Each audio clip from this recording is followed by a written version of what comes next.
it's a little intimidating being up here because I'm usually in back. So, happy Mother's Day to all the mothers. And like Matt said, my name's Michelle. My husband is Adam, and I have 2 kids, Miriam, who's 7, and Abel is 4. Adam and I have been married for about 8 years. So Matt asked me to talk about some ways God has worked in my life through motherhood. And at first, I didn't really think that I had much exciting to share. But as I thought more about it, I realized there's no way to be a mother and not have something to share that's exciting or different. And God works in our lives no matter what. So God really started teaching me about the journey of motherhood a long time ago, like long before I became a mother. I was reminded this week of a Bible study that I did in college called Lies Women Believe. And so even back then, which has been more years than I want to mention, was starting to teach me about motherhood and what it's like to be a mom. And so I'm reminded over and over again of these truths that he started teaching me that I'm still learning today. So first of all, I'll be like Tommy and have these 3 points. First of all, I ultimately am not the one in control, and that is a good thing. 2, my emotions cannot be relied upon to guide me. And number 3, I am a sinful human being, and my children are also sinful human beings. And so we struggle with a lot of the same challenges. So I wanted to give you a few examples of how God has shown me some of the lies I believed and how he's replaced those lies with his truth. So about 12 years ago, I had just returned from spending 2 years in Guatemala with the Peace Corps, and I came back stateside and moved in with my sister because I didn't really have a plan for my life after coming back. But she had 2 girls who were 3 and 2 at that time and was about to have her 3rd baby. So I moved in to help her out and kind of stayed there. Ended up staying there for a year as their tia and the second mommy. And that was such a blessing. So looking back on it now, God was showing me so much of what it meant to be a mother, just from my experiences with my nieces and nephew and also from my sister. She's a pastor's wife and an excellent godly mother. So my nieces and nephew are really, really good kids. They're the best kids. So don't let these stories shed a bad light on them because they really are very nice kids. But a couple memories I can pinpoint that God was showing me things seem little, but they had a big impact on me. So the first one is the first time my niece stuck her tongue out at me when I had told her to do something. She turned around behind mommy's back and went.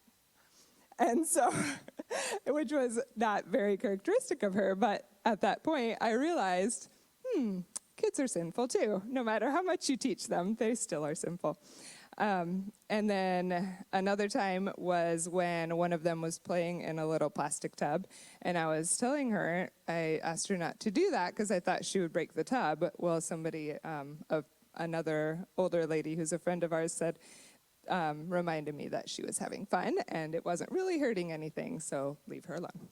So what I learned from these moments is that I tend to be overly controlling when it comes to children. I like to expect them to act perfectly, and when they don't, I'm either frustrated or surprised by it, or my pride is hurt because I feel like they're being disrespectful to me on purpose and that it's a personal insult. So the truth that God has revealed to me and is still revealing to me day after day is that children are sinful just like I am, and that when it feels like they're insulting me with their disobedience, they really are just acting like humans, and they're acting like I do with my pride and my sinfulness towards God every day. So God is still teaching me these lessons, and he's taught me these lessons of how I'm sinful and prideful for 40 years. So I don't know why it surprises me when children don't learn the lesson the first time and are still disobedient and sinful. So it's something that, like I said, God is still teaching me, and I'm still trying to teach my children. So also I want to mention with that, sometimes when children are disobedient, your emotions are so strong when it comes to kids. And so God is working on me daily to help me to deny my fleshly instincts, to get frustrated, and to control my reactions to difficult situations, because I cannot rely on my emotions to guide me. They are not a good guide. So God is helping me to learn to control those as well. So another more practical lesson I learned from the tub incident when she was playing in the tub was to say yes more often than I want to naturally. So when I'm busy, I like to just get things done. My husband can tell you that.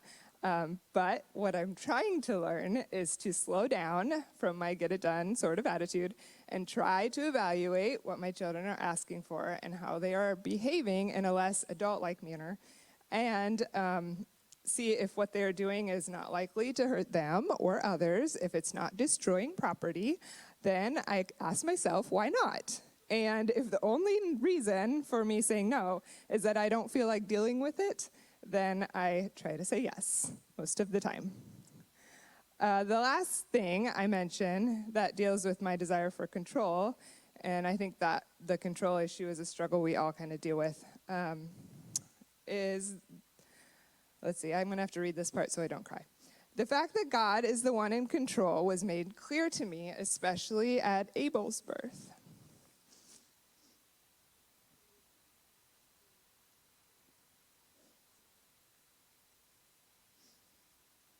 I didn't think I was going to cry, sorry. So in the events that followed Abel's birth, I won't go into the whole story, but I'd be happy to talk to you personally later. So to be brief, the pediatrician who did his checkup thought that Abel was born. He had a seizure right after he was born, and he ended up staying 5 days in the NICU, where they found no evidence of anything that was wrong, and nothing had ever happened. So we are really thankful for the outcome. But the journey was really terrifying and quite, it was just terrifying. And obviously, I still have some bitterness and some stuff going on from that. But God is so faithful, and he was in control of every detail. He had a purpose in allowing us to go through that. And I think that part of that purpose was a control check to show me yet again that I can't control things. When it seemed like doctors, who I didn't really care to have in control, were controlling everything, God reminded me that my children are really his, and that he loves and cares for them way more than I ever could. So when I consider God's character, his love, his power, his intimate knowledge of all aspects and all things, I'm comforted to know that I don't have to strive to be in control, and that I can rest in him and trust him completely with my children. So I wanted to leave you with Psalm 139, which is my favorite psalm, and I'm tempted to read the entire thing for you. But in the interest of time, I will just share a few verses. And mamas, when you go home, you can look it up and meditate on Psalm 139.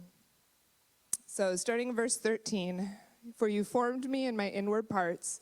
You wove me together in my mother's womb. I will give thanks to you, for I am fearfully and wonderfully made. Wonderful are your works, and my soul knows it very well. My frame was not hidden from you when I was made in secret and skillfully wrought in the depths of the earth.